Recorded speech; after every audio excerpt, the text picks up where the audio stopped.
True story. I was at a funeral. I was talking about heaven. There was another brother in the crowd, and this particular gentleman was of the Seventh-day Adventist persuasion, an SDA, okay? So he approached me afterwards. He says, no, you don't go to heaven when you die. No. It's soul sleep. You don't go to heaven when you die. Because, and this was his reason. He said, because in heaven, obviously they would know what's going on here on the earth, and heaven would not be heaven knowing what's happening on earth right now. There's no way heaven can be heaven when you see all the wickedness and the darkness and the evil and the injustice, horrible things that are going on right now. Heaven can't be heaven, so that means heaven doesn't exist right now. This is what he was telling me. That was his reason. He was using the argument that there's no way somebody can be in heaven and really be in heaven as in joyful, knowing what's going on here on earth. But God knows it all too. God's not up in heaven dragging his heels in depression. In his presence, there's fullness of joy. In the days of Isaiah chapter 6, it says, in the year that King Uzziah died. Now, you look it up in history, it's a dark time on earth, a very dark time on earth. One of the great kings of Israel just died. And besides all that, all the barbaric things that were going on in all the other parts of the world, the horrible, uncivilized things that people were suffering and suffered from. So it was a dark time on earth. And it was even a dark time even amongst the children of Israel, because it was the year that King Uzziah died. What did Isaiah say? Did he say he saw the Lord, just like he's all depressed and he's all sad, and all of the angels of heaven are just so depressed, and oh my, so much horrible things going on earth? Isaiah chapter 6, verse 1, in the year that King Uzziah died, I saw the Lord sitting on a throne, high and lifted up, and the train of his robe filled the temple.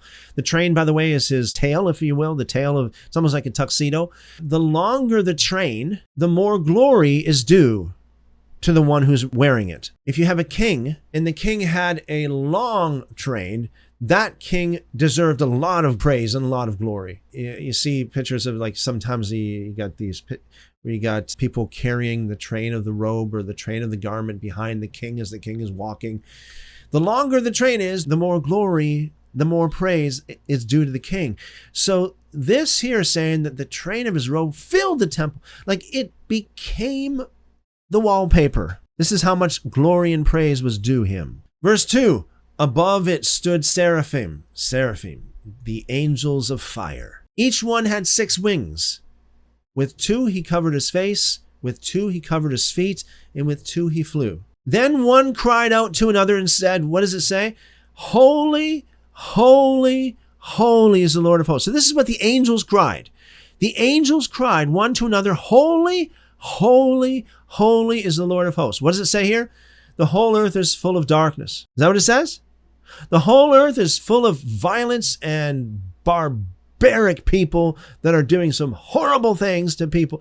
These sinners. Is that what it says? You see, even in the day of Isaiah, in the day of this dark time on earth, in the year that King Uzziah died, in the dark time in the history of the children of Israel, still the angels cried one to another, the whole earth is full of his glory. Wow. Why? How could they say that? I have a hunch as to why they would say this, because they are looking at the earth through the lens of paradise, through the lens of the garden, through the lens of the kingdom, through the lens of the Lord. It's all under control. Be patient. Keep the faith. Keep going. Keep moving.